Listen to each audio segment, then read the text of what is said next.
Demi rattling through on the inside.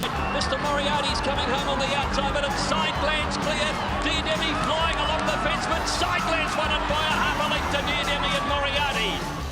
100 metres to go. It's Faulkner tackled by Adelaide. Silent Achievers coming home well. Adelaide, Faulkner. Adelaide on the outside in front, and Adelaide has won the Cox Plate. Magic Wand, 3/4 of a length in front of Hartnell, Life Less Ordinary. Magic Wand on the quick back up is clear. Magic Wand a length and a quarter. Magic Wand has won the McKinnon.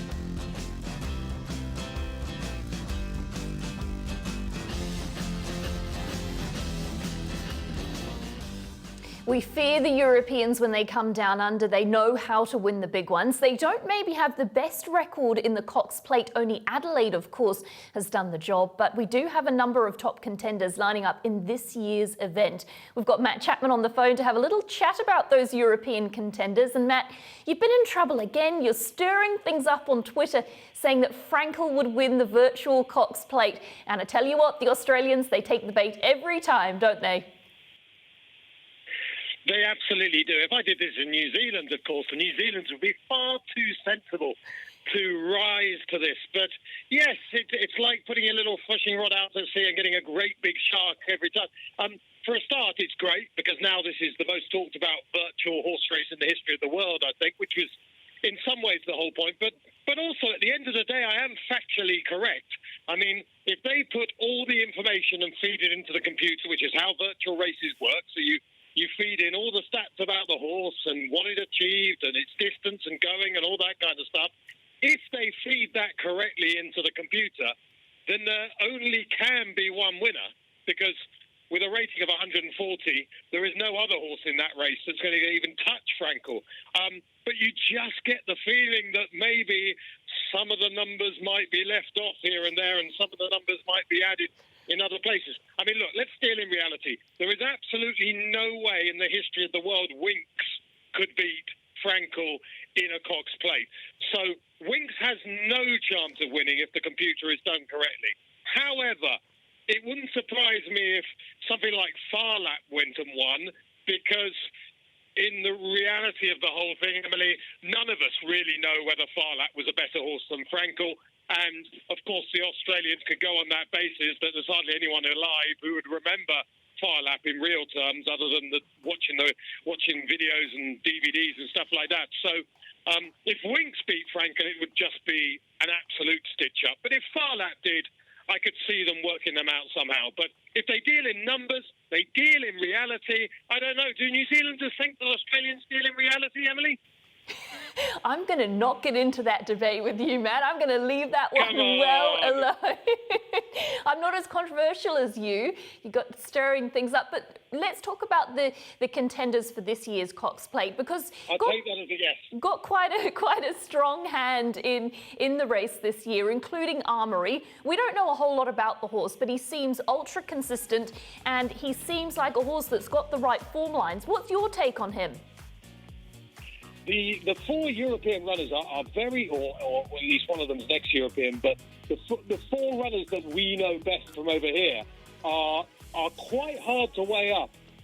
Armoury, in some ways, has been considered more of a pacemaker for much of his career than a great horse. But he did run well against Magical last time out, went third in the Irish Champion Stakes. That wasn't a bad run. He finished fourth in the Irish 2000 Guineas. It wasn't a bad run. But I've got to be honest, I would be stunned if Armoury was good enough to win a Cox Plate. I really would. Indeed, I would go as far as saying it was a terrible Cox Plate if Armoury won it. The next highest rated horse is Asphata. And what do you make of this form line? Comes through a 2,000 metre Group 2 York Stakes. Can we stack that up with a Cox Plate form line, perhaps? I think Asphata has much more potential than Armoury, because Asphata is, at the end of the day, a Group 1 winner, albeit that was in Germany.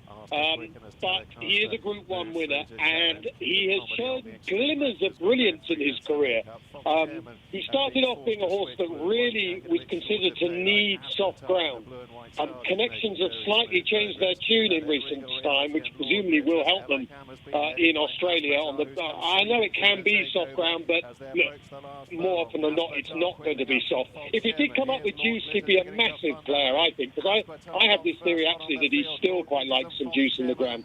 Look, he's not a bad horse, Asphata. His trainer, Roger Charlton, is a brilliant handler. Many Australians will know his son, Tom, actually is working in Australia at the moment and learning the trade.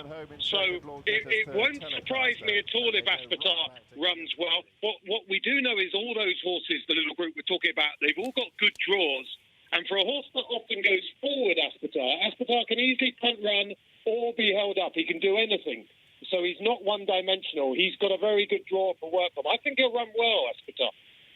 So Dragonette is now, I guess, an ex-European. He's based with Kieran Maher and David Eustace. You've got a three-time Cox Plate winning jockey in Glenn Boss on board. The media here is saying that he doesn't have a sharp sprint, but he can sustain a long gallop. Would you agree with that?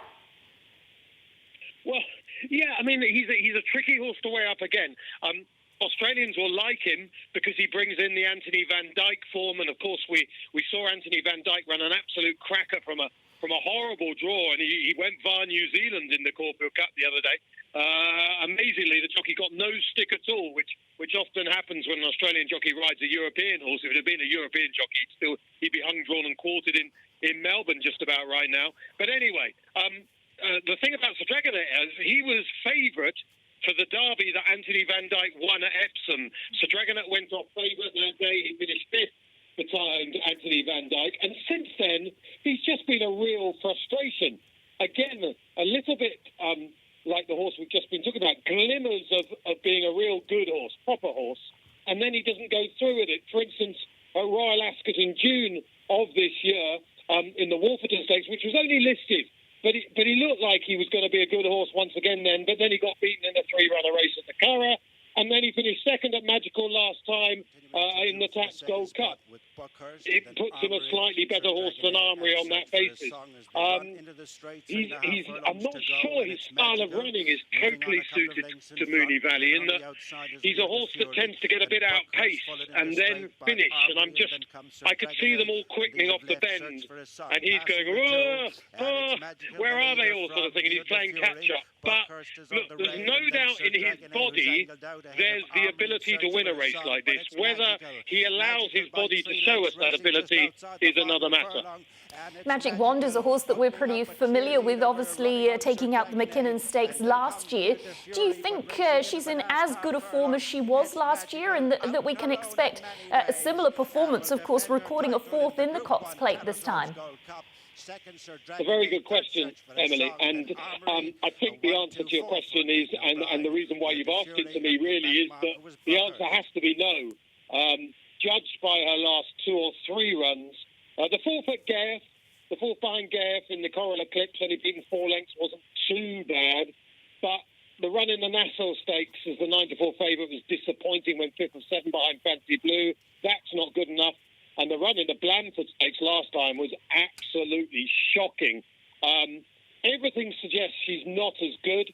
However, as we see with a horse like Prince of Arran, the pace of Australian racing may be what really suits her. And indeed, the pace of international racing may be what really suits her. Because, of course, last year it wasn't just at Flemington she ran really well. She ran brilliantly at Chartin. She ran brilliantly at Gulfstream from 2019 to the early months of 2020. So maybe the pace of foreign races suits her. But judged on her last couple of runs, she'd have no chance whatsoever. And again, if I'm to be absolutely honest, I don't think Magic Wand should be good enough to win a Cox Plate. The Australians will have a very disappointing team if she does win it. And I suppose it comes to the crunch now. Out of those 4 European contenders, which one do you think will finish in front? Maybe they won't win, but which one do you think will be the first home? You know what, it's such a tricky question, and I'm not copping out at all here because I'll skip the neck on the line in a moment, but it's like, it so much depends what horse travels best. If you go on that basis, then I think you would argue that Magic Wands is the most likely to do the best of the four, but she probably comes into the race in the worst form of the four. I'll take a chance with Asphata. Look, I don't think any of them can win it other than Asphata. Maybe Asphata could go really well. He's kind of like a Ben Battle, Asphata, and Ben Battle ran pretty well against Winks. I think he's that kind of level of ability. But I'd have a feeling the locals they'll have to be a pretty rubbish lot to not win this race. Whereas they've got no chance in the virtual race, maybe they'll win the real thing. They might be happy with that. Who knows? Well, thank you very much. Heard it here first. Matt, we'll let you get off to bed. I know it's pretty late over there in the UK, but thank you so much for joining us, and great to get your insight into those four Europeans. Thanks very much, Emily. I'll go back into lockdown and just make sure you and the production team, make sure you all get ready for a Frankel party when we hack up in this virtual thing. We can't wait. We look forward to it. Thank you.